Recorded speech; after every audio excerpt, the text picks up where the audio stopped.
Y hoy tenemos a Verónica Llera, de Relación con Inversores, de Cobas Asset Management. Muy buenas. ¿Qué tal, Sergio?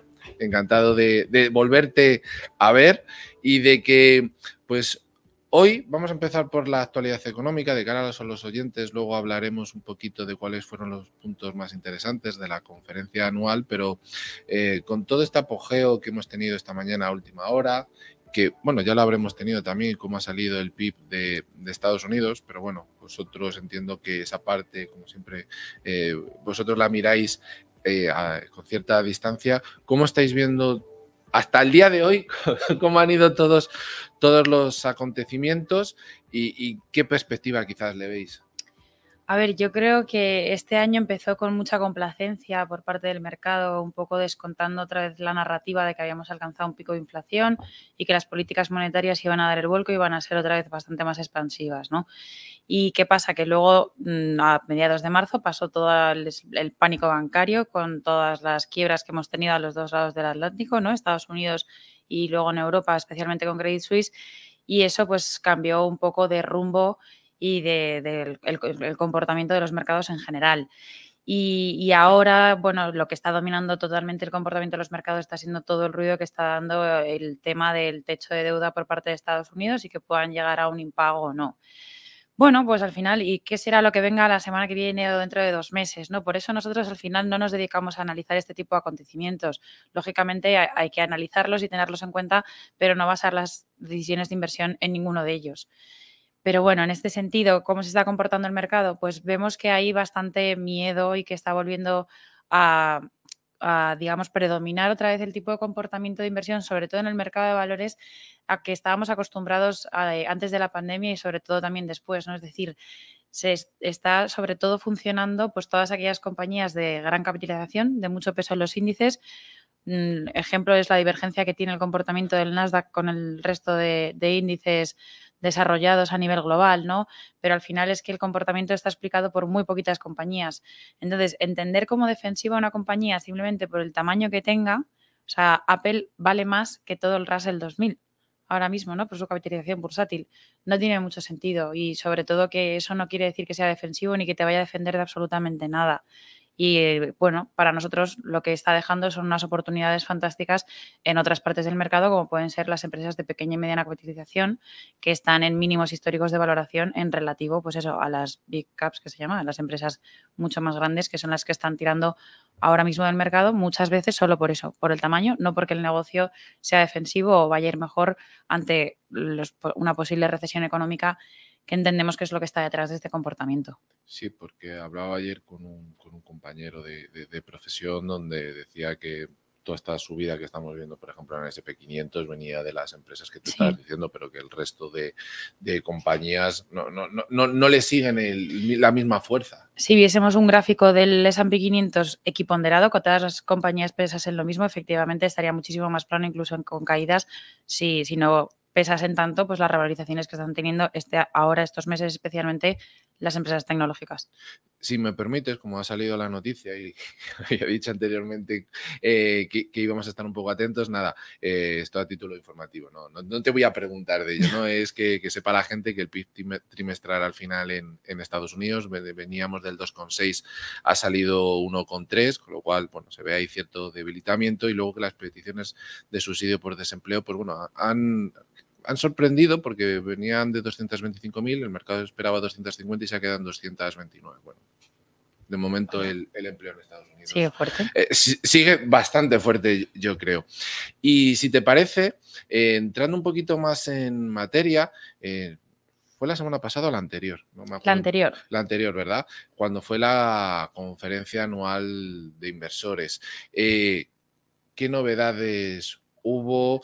Que no sé si se puede decir que hubo alguna sorpresa, pero un poquito para que la gente, y ya lo digo, siempre, sabes que siempre les recomiendo que entren en vuestra página web porque ahí es donde van a ver, tenéis eventos, creo que el próximo mes en Gijón y en alguno más. Estamos reactivando, bueno, ya llevamos tiempo haciendo muchos viajes y estamos aprovechando pues a visitar otras ciudades dentro de España porque la conferencia anual es en Madrid.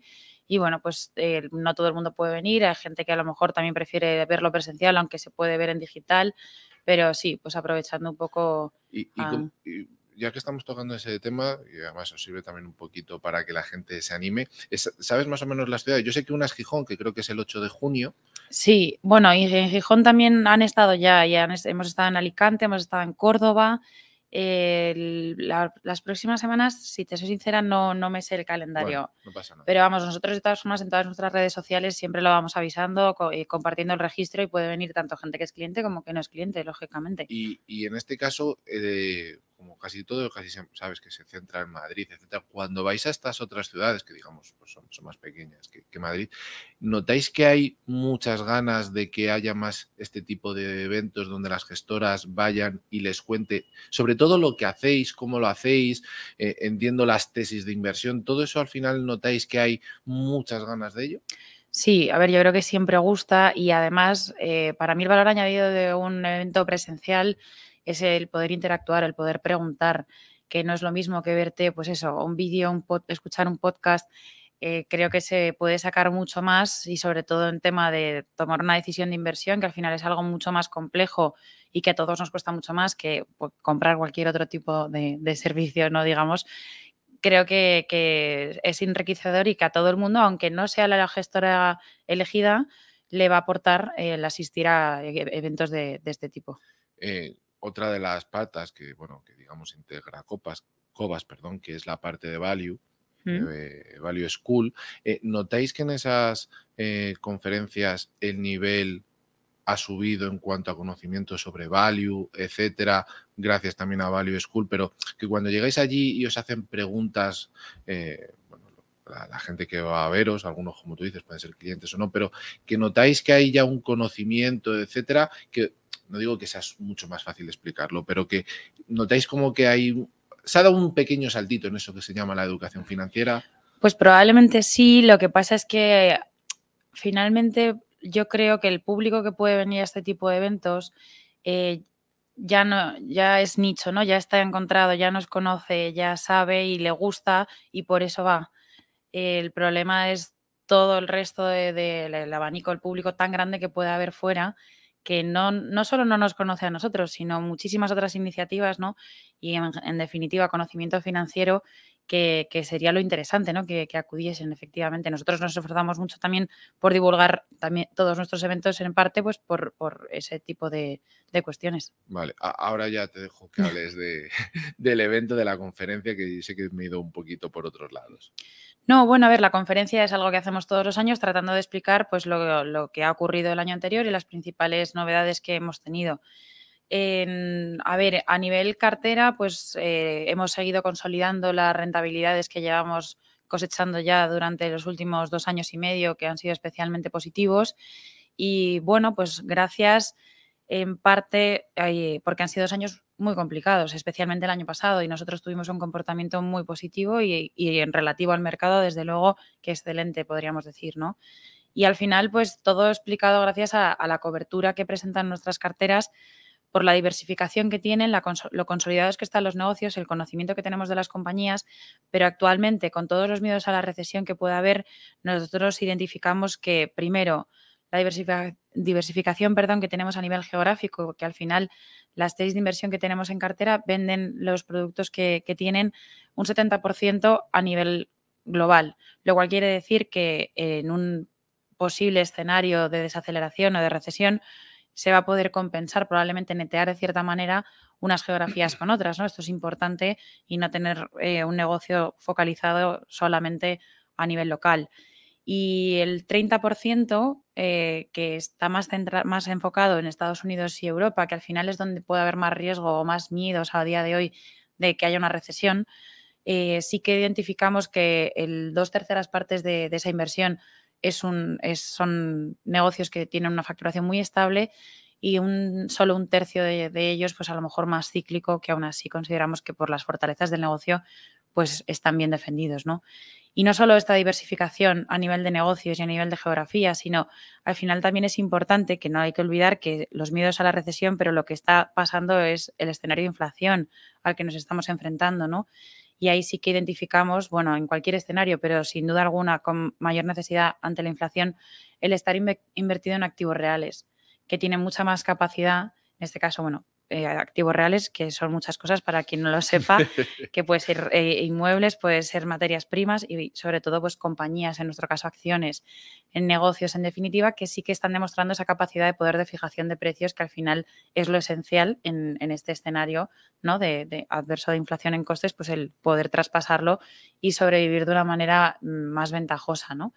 Y bueno, pues básicamente por esta, digamos, ciclicidad limitada de la cartera en términos de facturación y el buen posicionamiento ante la inflación en ese sentido, pues lo está reflejando la cartera, las cotizaciones de las compañías y por eso estamos muy tranquilos independientemente de lo que pueda hacer el mercado.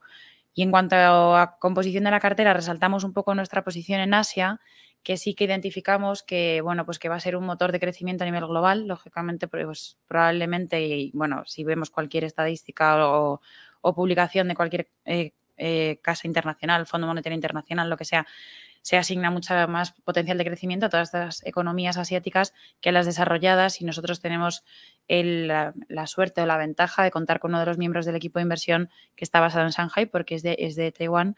Y bueno, pues todo el conocimiento y pues ya digo, las ventajas que nos aporta tenerla allí y el poder invertir mucho más en esta región, que al final aporta mucha diversificación también. Y bueno, en los pequeños cambios que hemos hecho en la cartera, la rotación, pero al final sigue predominando mucho la inversión que tenemos en energía, que sigue funcionando bien, no tan bien como el año pasado. Pero bueno, en general, como he dicho un poco al principio, estamos muy tranquilos y confiamos en la composición que tenemos. En este caso, cuando hablas de Asia, estamos hablando, quiero entender, China, Vietnam. No. China no, perfecto. No, China es un país que nunca nos hemos sentido muy cómodos invirtiendo ahí, pues un poco por la opacidad que tiene ese mercado y al final el intervencionismo que hay también, ¿no? Que te pueden cambiar las reglas de la noche a la mañana y dar muchos sustos para mal. Entonces, bueno, pues es verdad que puede haber oportunidades de inversión muy buenas, pero es un riesgo que no queremos asumir. Nuestra inversión en Asia actualmente está sobre todo focalizada en Corea del Sur y en Japón. Y bueno, sobre todo identificando una oportunidad muy grande en el cambio en la gobernanza de estas compañías, que bueno, es verdad que la opacidad era más generalizada en toda esta región hace años, y son dos economías que sí se han esforzado mucho, sobre todo Corea, en mejorar esa gobernanza corporativa, esa remuneración al accionista. Y bueno, en concreto las compañías que nosotros tenemos invertidas en Asia son compañías familiares, que es algo que nos gusta mucho por la alineación de intereses en la gestión de la empresa y en el accionista. Empresas muy rentables, es decir, en términos de ROCE tienen unos retornos sobre capital de en torno al 25%, que consideramos que son umbrales muy elevados. Son compañías con balances muy conservadores, tienen prácticamente todas ellas caja neta, con lo cual, bueno, consideramos que son unos factores que desde luego en su conjunto hacen que sean unas inversiones con unos fundamentales muy sólidos y, bueno, que dan pie a tener unas rentabilidades muy buenas, ¿no? Y bueno, ese carácter diversificador también nos gusta, creo que aporta mucho. En este caso, siempre a Japón no se le ha tachado que cuando va a llegar el inversor extranjero, no digo que se lo pongan imposible, pero bien es verdad que una de las cualidades es que lo ponían complicado. Y entiendo que además si es un grupo familiar, ese, no sé si decir rechazo, era un poquito más claro. ¿En Corea habéis notado eso también o quizás eso es más ya del pasado y están más avanzados? Es justo lo que se está viendo, una progresión bastante rápida en ese sentido a nivel generalizado, sobre todo en Corea, ¿no? En cómo están facilitando que ya no haya tantos tipos de acciones, el incrementar la remuneración del accionista y al final atraer mucho más capital extranjero, que es lo que más les falta, porque yo creo que lo más fácil para todos al final para invertir en estas compañías es conseguir, o sea, invertir en acciones que sean ADRs a lo mejor en Estados Unidos, ¿no? O en Hong Kong, que es una plaza como muchísimo más grande, mucho más internacionalizada.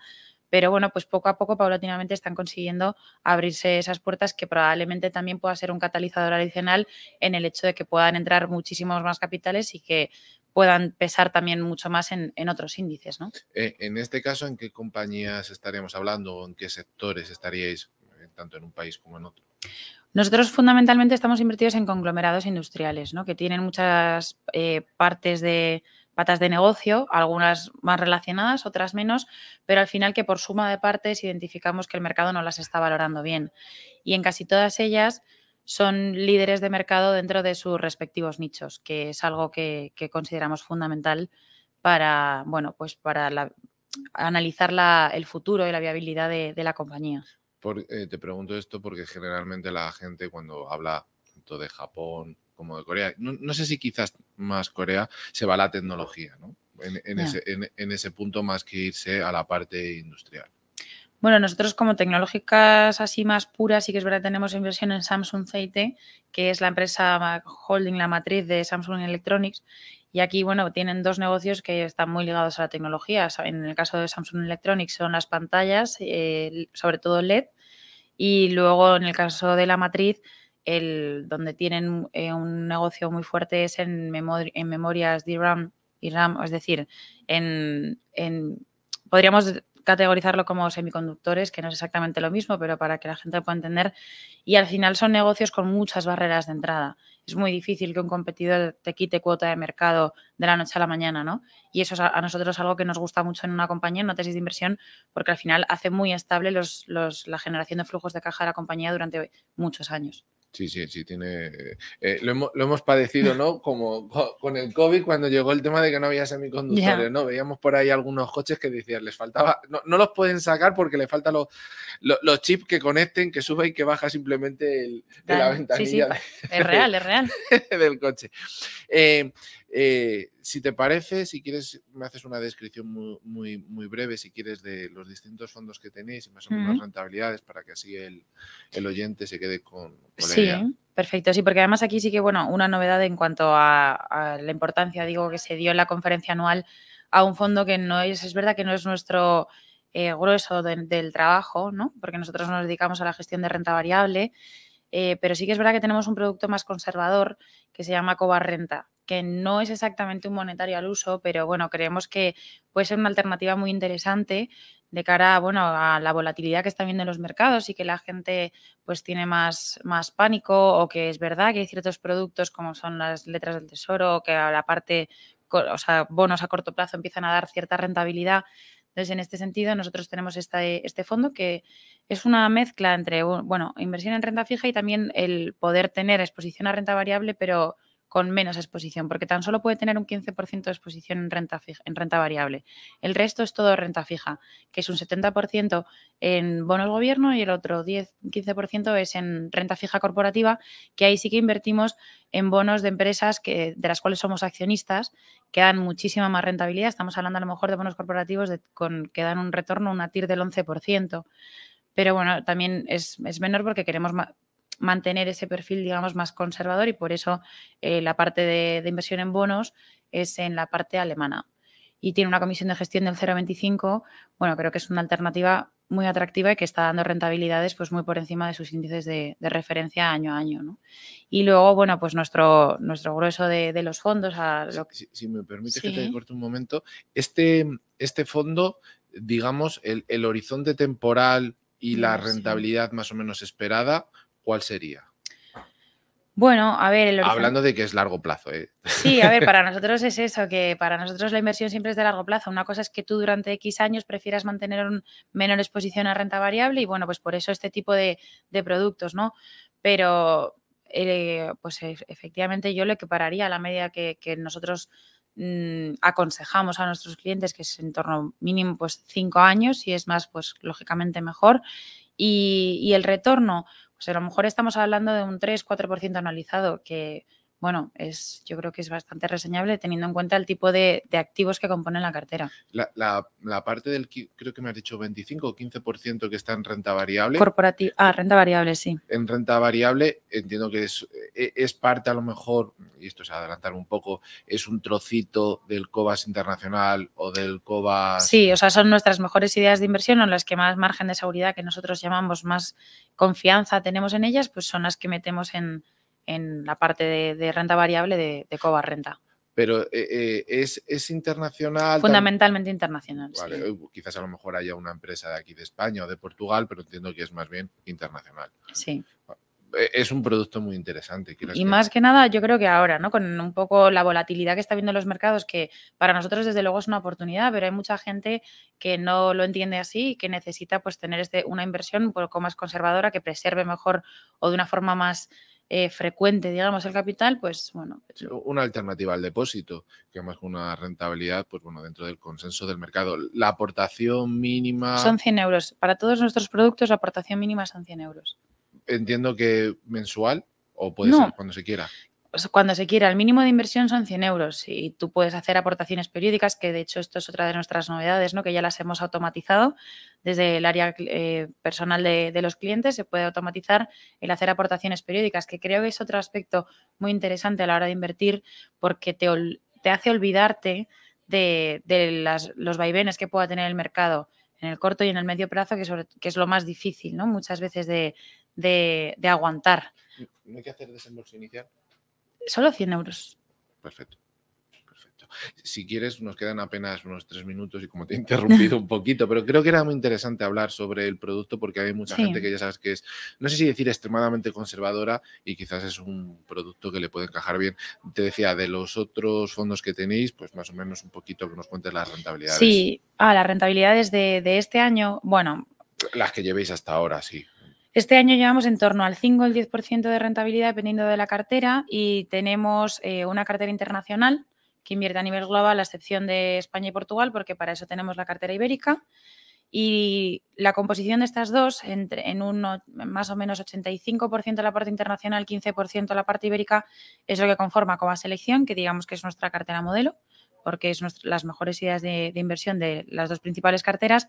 Y por último tenemos otra alternativa que es Covas Grandes Compañías, que aquí al menos el 70% del fondo tiene que estar invertido en compañías de un tamaño superior a 4.000 millones en bolsa, que no es especialmente grande, pero bueno, para el tipo de compañías que puede caracterizar nuestros fondos, que sí es verdad que suelen ser más pequeñas o medianas, pues sí que son unas compañías para nosotros de un tamaño bastante superior en bolsa.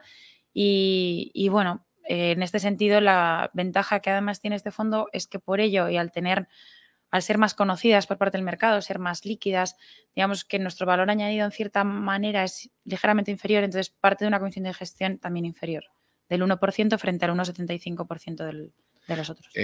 Nos queda apenas un minuto. ¿Vosotros, digamos, ahora mismo estáis atesorando liquidez para poder hacer inversiones? No, nosotros es que no es nuestra forma de gestionar. Siempre estamos invertidos prácticamente cerca del máximo legal permitido, y no quiere decir que no se puedan aprovechar las oportunidades de inversión, porque siempre, o sea, nosotros acostumbramos a rotar la cartera, es decir, vender una posición para financiar la compra de otra, pero siempre estar invertido, porque defendemos que es la mejor forma de conseguir buenas rentabilidades. Pues como siempre, Verónica, ha sido un verdadero placer tenerte. Igualmente, Sergio. Gracias por contarnos estas novedades, y nosotros nos despedimos ya por hoy, nos escuchamos y nos vemos mañana. Un saludo.